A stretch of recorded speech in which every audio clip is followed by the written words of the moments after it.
Comrade President Vladimir Putin,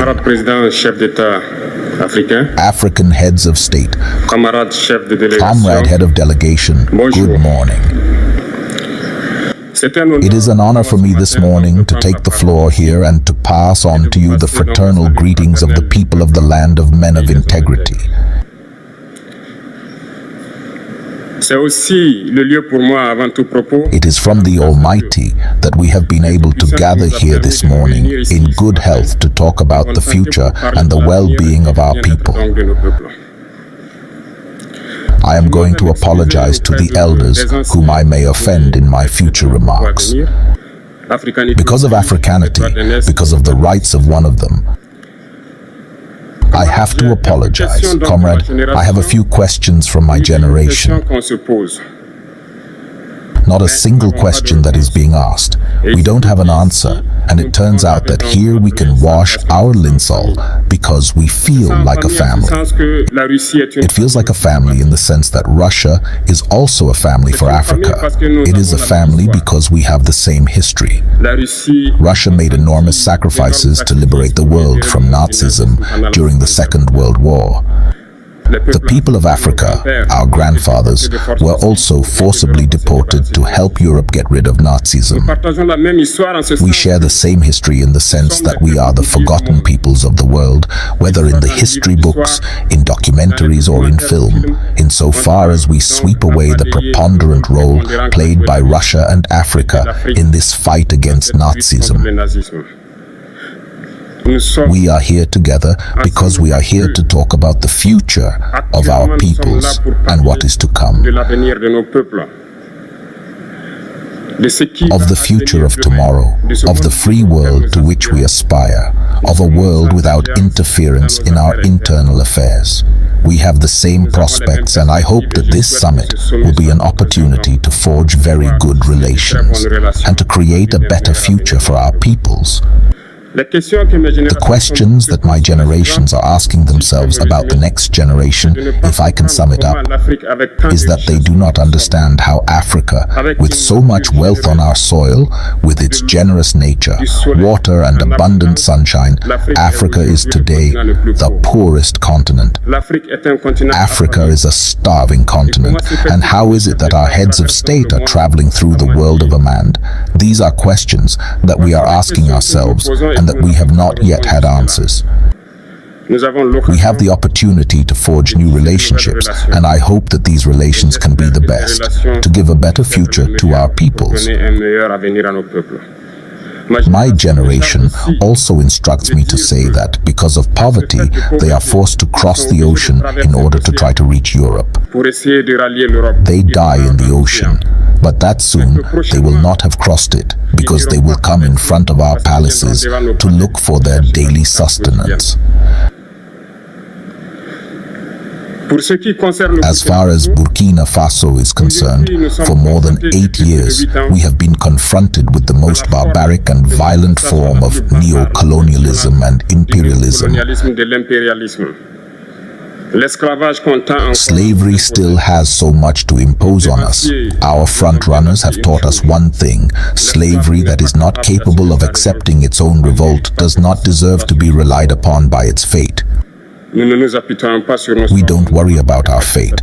We are not asking for someone to rely on our fate. The people of Burkina Faso have decided to fight against hypothyrism, capable of reviving its development. In this struggle, valiant peoples, wines, and a population have pledged to take up arms in the face of terrorists. The ones we actually called the VDPs, volunteers. We are surprised to see the imperialists calling these VDPs militias and of all kinds. It is one of those wines, because in Europe, when people take up arms to defend their patriots, they are called patriots. Our grandfathers were deported to save Europe. It was not with their consent, against their grey. Well, on the way back, we remember that in Traoré, when they tried to bandage their elemental sheet, they were massacred, so it doesn't matter. When we people decide to defend ourselves, we are called militias. But that's not the problem. What is the problem is to see African heads of state who bring nothing to these peoples who are fighting, but who sing the same thing as the imperialists. To our militia dealers, to our traders, therefore, to men who do not respect human rights, hence the human right. We are effusive against this and these shameful people. We, the African heads of state, must stop behaving like puppets who dance every time the imperialists pull the strings. Yesterday, President Vladimir Putin announced that the grain would be sent to Africa. And we are very happy, and we thank each other for that. But it is also a message to our African heads of state, because at the next forum, we must not come here without having ensured that our peoples will be able to achieve food self-sufficiency for those who do not know war. We need to learn from those who have already been able to achieve this in Africa. Build good relations here and build better relations with the Russian Federation so that we can meet the needs of our people. I may not be slow, time is running out and very short. We are obliged to stop and love my take. But I would like to end by saying that we must therefore pay tribute to our peoples who are fighting. Glory to our peoples, dignity to our peoples, victory to our peoples, homeland or death will come. Please allow me also to pay tribute to the Nigerian people. These people who have suffered so much since the advent of the CNSP and who continue to remain standing. Thank you to the Nigerians who gave us a warm welcome yesterday when we set foot on the soil of our homeland here. You are more than friends, you are more than neighbors, you are our brothers, you are our sisters. Because fraternity goes beyond friendship or neighborhood. We have the same blood flowing through our veins. In our veins runs the blood of these valiant warriors who fought and who reserved these lands that we call Mali, Burkina, and Niger. In our veins runs the blood of these valiant warriors who helped the whole world get rid of Nazism and many other scourges. In our veins runs the blood of these valiant warriors who were deported from Africa to Europe, America, Asia, or whatever, and who helped build these states during slavery. In our veins flows the blood of worthy men, of robust men, of capable men. And for this, let us be proud and thank you for being a national of the AES. Africa, this continent which has suffered so much and which continues to suffer because of the imperialists. These imperialists have only one cliché in mind. Africa is the empire of slaves. This is how they see Africa. For them, Africans belong to them. Our land belongs to them. Our basements belong to them. They have never been able to change software until today. It's deplorable. But how does he do it? It is unfortunately since the 1960s that these 6,000 acres of independence were given to Africa. They just placed local valleys at the head, according to them, of their sub-prefecture to be able to continue to supply them. These local valleys that we are going to describe today as living room slaves have no other guide than to seek to live like the master, to satisfy the master, and to do everything that the master dictates. They steal, they plunder our states, take everything to the master, and their wealth is kept with the master. They do everything to live like their master and always satisfy him. When the master commands, they execute. Do you know who these parlor slaves are? We will explain to you what it is. These are individuals who have no dignity, who have no morals, who have no personality. Sending money home with Remitly is easy. So when you're at the store and remember to send. But the slave master always knew how to identify these individuals. They are always ready to betray their brother to satisfy the master. They have betrayed us since independence, and others continue to betray us until today for the benefit of their master. These individuals always continue against all odds to plunder Africa, to help the master to plunder Africa. They like to say it every year. In their economic survey, Burkina is the poorest country, Mali is the poorest country, Niger is the poorest country. We are ranked among the last. All right, if we are as poor as they say, but when the time came to take responsibility, we asked these masters to leave the place. Why don't they want to leave? Because we take the case of Niger. For more than 40 years, certain countries have exploited uranium to produce energy at home. From Ottawa to Paris, the streets are illuminated. It's light. But in Niger, it's darkness. Security that served us. When you go to our states, our soils are drilled all over to search for precious metals such as gold. But often, there is not even the slightest accessible road to reach areas where they exploit some basic social services. It is important that these so-called Democrats understand this. When thousands of Nigerians die in hospital beds due to lack of electricity or lack of medication, it is a crime. They are responsible for these sanctions. They are responsible for these deaths. The same thing happens in Mali.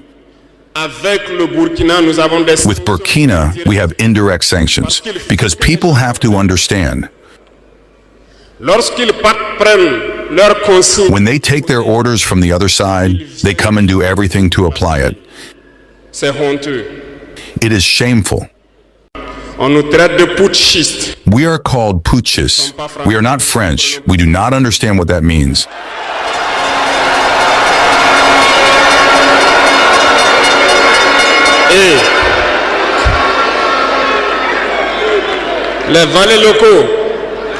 And the local people, who surely do not even understand the profound meaning of the word, also call us putschists. Very well, we appropriate it.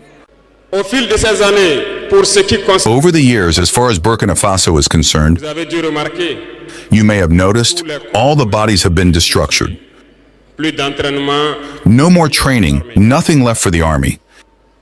They imposed in all our major states, all our schools and all our strategic structures, what they called military councils.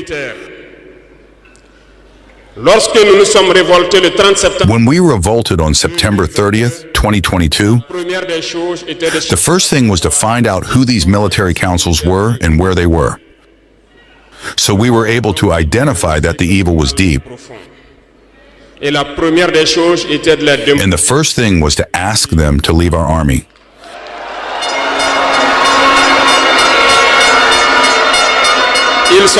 They left. And what I told you not long ago, you cannot hope to find your lost object by calling on the one who stole it to come and help you find it.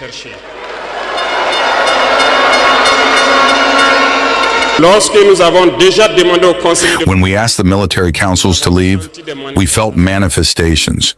We were made to understand that we would not be able to get by without them. And every time they told us, it was translated by attacks on the ground. We received the message well. At the dawn of the year 2023, we decided to tell the foreign forces present here to leave, because we want to fight in Burkina Faso.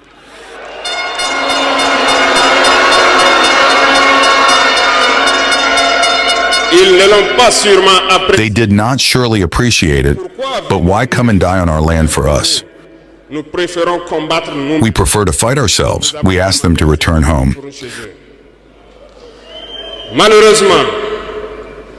Unfortunately, I tell you here today, as I like to say, colonization has returned.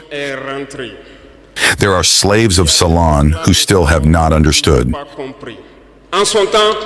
In the meantime, military officers wrote to us and approached us to tell us that it was a very bad decision and that we would not last 2 months. Files were written. We were sent these files to make a strategic analysis of their thoughts.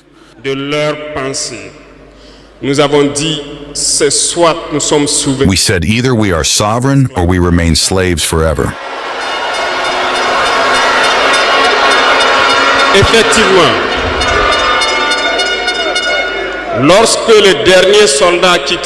Indeed, when the last soldier left Burkina Faso, we understood what it was about. The attacks followed immediately.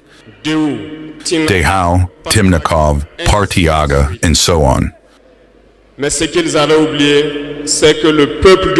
But what they had forgotten was that the people of Burkina Faso had understood our message.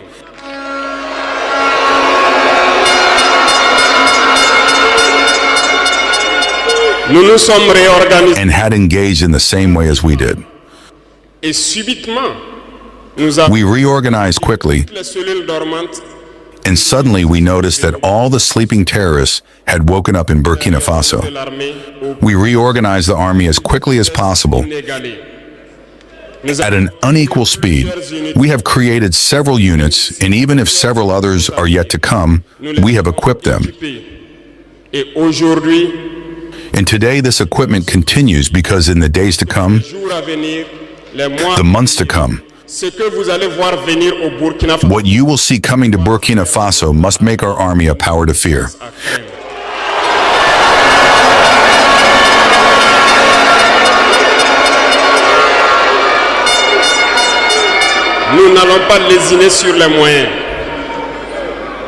We will not hesitate about the means. We understood that the fight against imperialism will be hard, very hard. But only the hard ones will pass, and the Burkinabés are hard, and we will pass.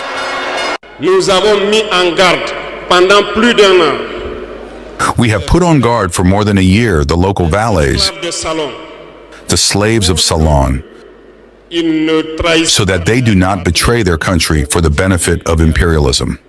Some have understood and organized themselves. Others have not understood. Maybe they thought they were smarter, but today we have no more feelings about this theft.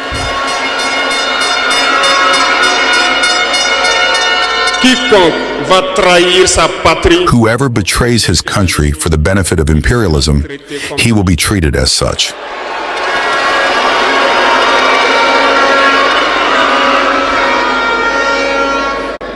Revenant à notre fameuse CEDEAO. Returning to our famous ECOWAS, since we decided to leave the ECOWAS, the slaves of Salon have been driven everywhere. They want to scare the people. They want to scare everyone. God, thank you. In a recent past, there were only a handful of people who had the right to speak. On the TV sets, that's what they said, who were ready for the gospel. Today, with the new technologies, which of course have advantages and disadvantages, everyone has the right to speak. And I think the Yayiyayes are the first to confirm this.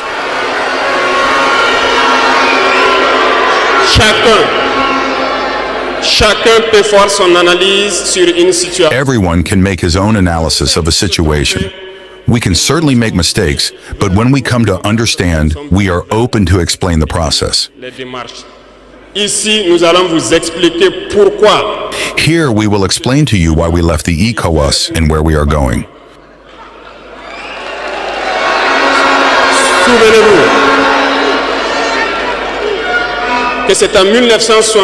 Remember that it was in 1975 that it was created. And it was created for the majority of state leaders, putschists, as they like to say. It was the military who took the power and took the responsibility to create the ECOWAS, so that there was a real economic growth of the people inside this space. Later, the so-called Democrats were invited to the heads of our states. They completely emptied the community of its foundation. When on June 26, Nigeria decided to take its destiny into its own hands, we were surprised to see the ECOWAS appear on June 16th with a force in weight. Where was this force? When thousands and thousands of Nigerians were killed by terrorists. Where was this force? When thousands of Malians and Burkinabés died under the bullets of terrorists, they said that by force they were going to house the valiant sons of Nigeria who took the destiny into their own hands. Do you believe that these are women who are in Nigeria? There are fighters there. The Nigerian army is a warrior. It has been fighting for years. It is not a parade army or a peacekeeping army. And the armies of the ECOWAS have decided to unite.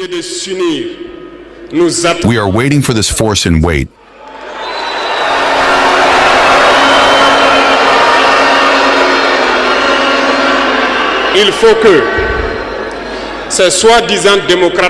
It is important that these so-called Democrats understand this.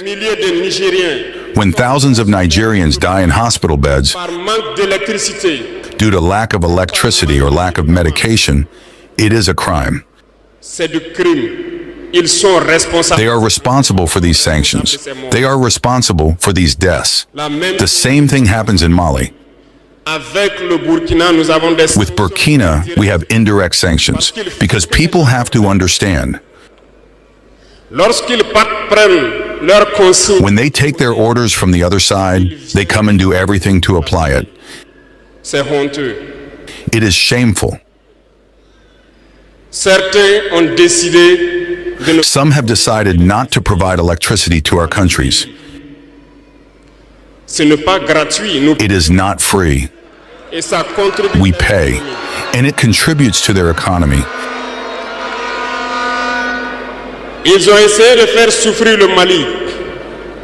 They have tried to make Mali suffer. And of course, by ignoring all the texts and not providing electricity to Mali, hoping that the population would revolt. It does not work. When it lasted, some were forced to make their own people pay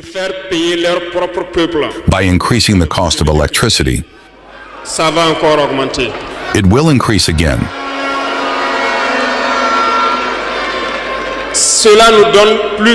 This gives us several lessons. Several lessons in the sense that the independence we take, the sovereignty we take, we must do everything for it to be. They have given us very good lessons, and we have understood very well.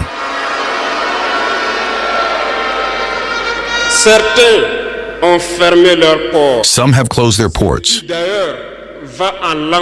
which goes against all international texts, because we cannot close our ports in a landless country. They did it. They violated the text. The international community did not say a word. This battle, this war, we are going to win it, and we are going to overcome imperialism, which activated these terrorism in our region, to hope to bring us back in these colonial times, to maintain us under their yoke, to exploit us until the end of time. Africa is waking up, and no one can still close the eyes of Africans on our reality. No one can still come to divide us, to impose on us what they want. That's why we have done everything to be here today to speak to you, but also to come and wish good luck to President John Mahama. We will work together to strengthen cooperation between Burkina Faso and Ghana, and also between the AES and Ghana, because we have many challenges together and we have always been able to overcome them. There is no reason why we are not united and that we block imperialism. Stay united, and show your Burkina Faso wherever you are. Thank you very much.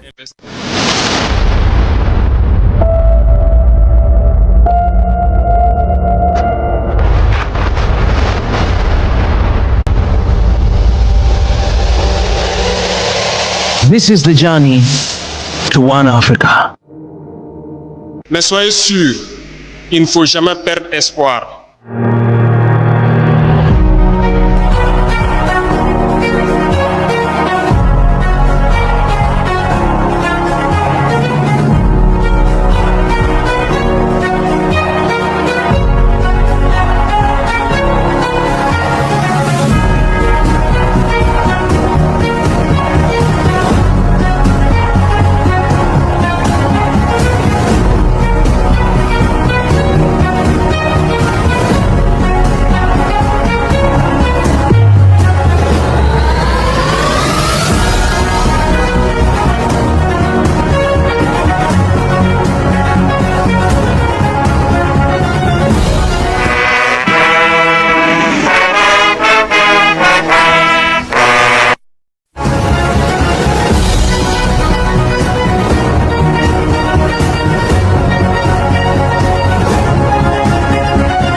avec émotion. I am honored to address you, Your Excellency, Mr. President, on this special day, on behalf of the entire Burkina Faso community in Ghana. Your Excellency, Mr. President, the Burkina Faso community in Ghana speaks to you from the bottom of its heart to say to you, Newango Aidanse Fofo Akwaba Akra.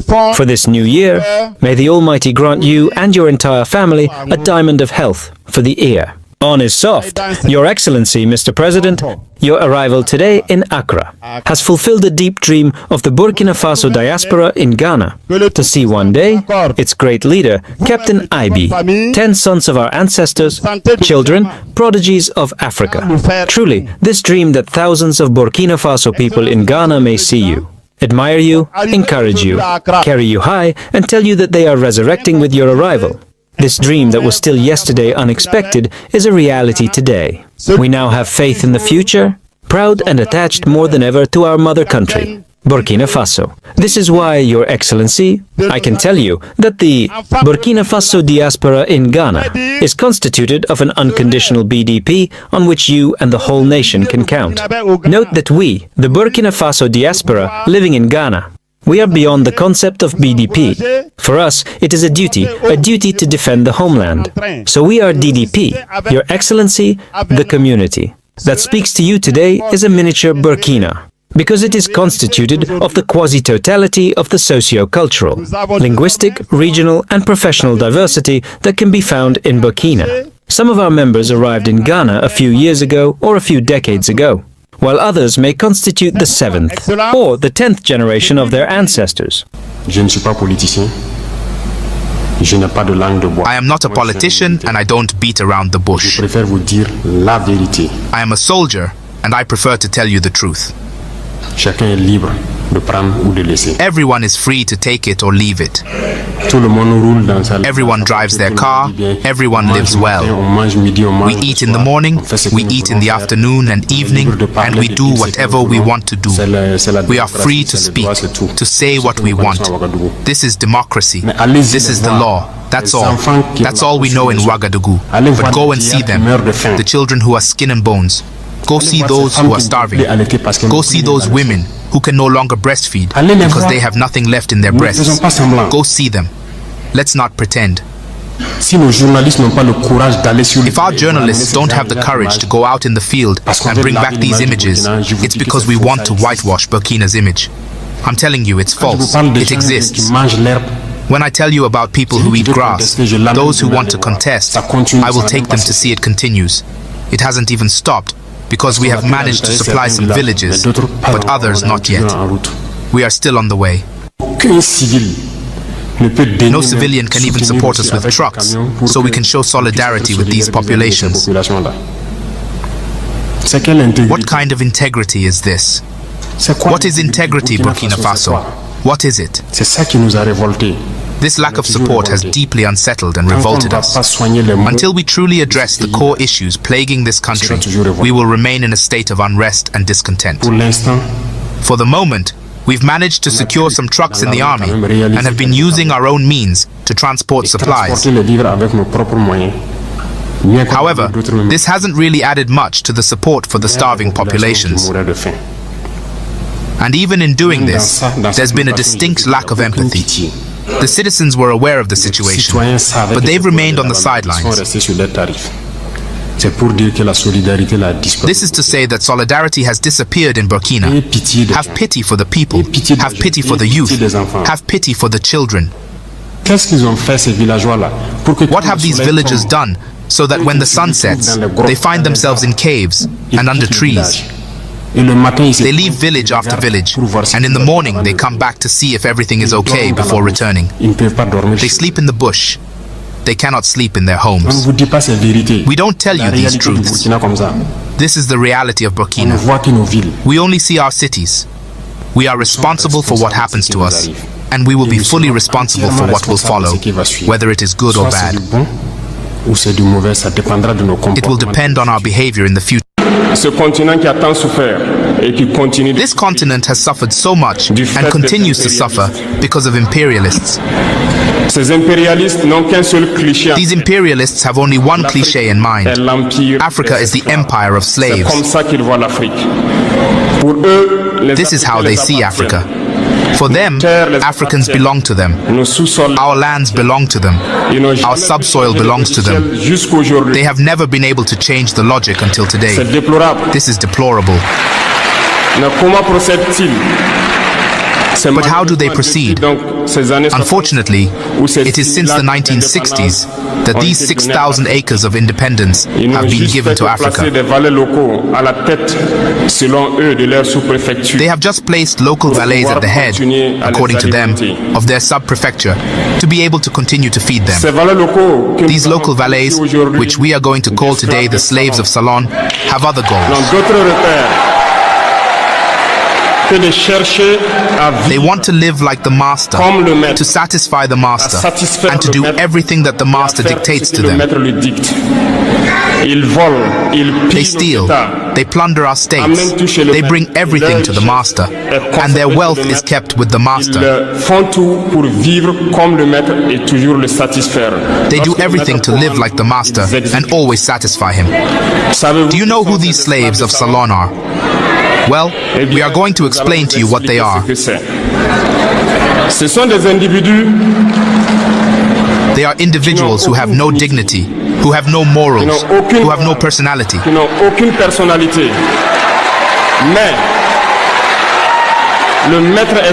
But the master slave has always known how to identify these individuals. They are always ready to betray their brother, to satisfy the master. They have betrayed us since independence, and others continue to betray us to the benefit of their master. These individuals continue, against all odds, to help the master plunder Africa.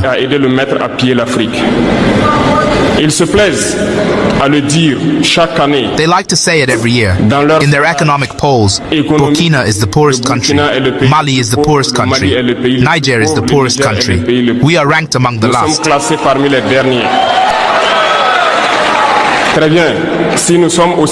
Very well, if we are as poor as they say. But when the time has come to take responsibility, we have asked this master to leave the place. Why don't they want to leave?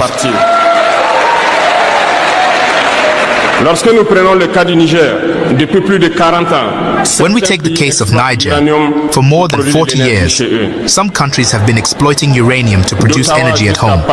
From Ottawa to Paris, the streets are illuminated. It is the light. But in Niger, it is the darkness that has served us.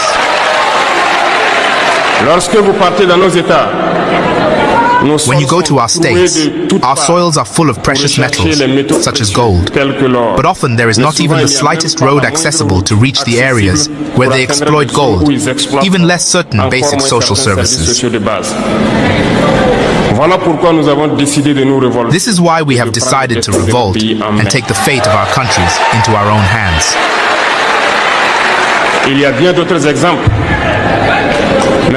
There are many other examples, but when we decided so, we were approached by some saloon slaves to pass on the message of their master.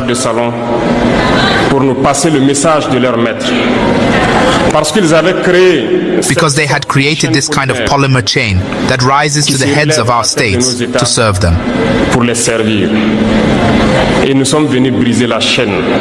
And we came to break the chain. And it is inconceivable for them. They approached us and asked us to enter the ranks to make the elite leave that must lead Africa.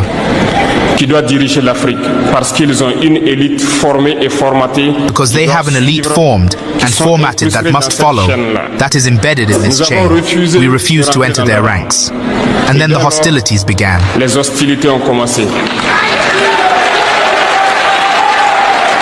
Ils ont fait fourvoyer dans nos zones. They have sent several mercenaries and trainers to our area. The agents have descended into the Sahel to carry out barbaric, cowardly attacks against our people, hoping to revolt them. In addition to these attacks on the ground, the attacks on communication, manipulation, and disinformation are full in their ranks. But the people of the Sahel have understood, and we will never be able to be manipulated again. They know where they come from, they know what they are doing, and they know where they are going.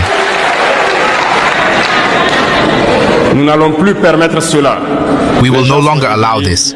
People are awake, and people are fighting today, not for ourselves, but for future generations. We must never allow that South Africa must be bullied by imperialist forces. America must never tell us what to do.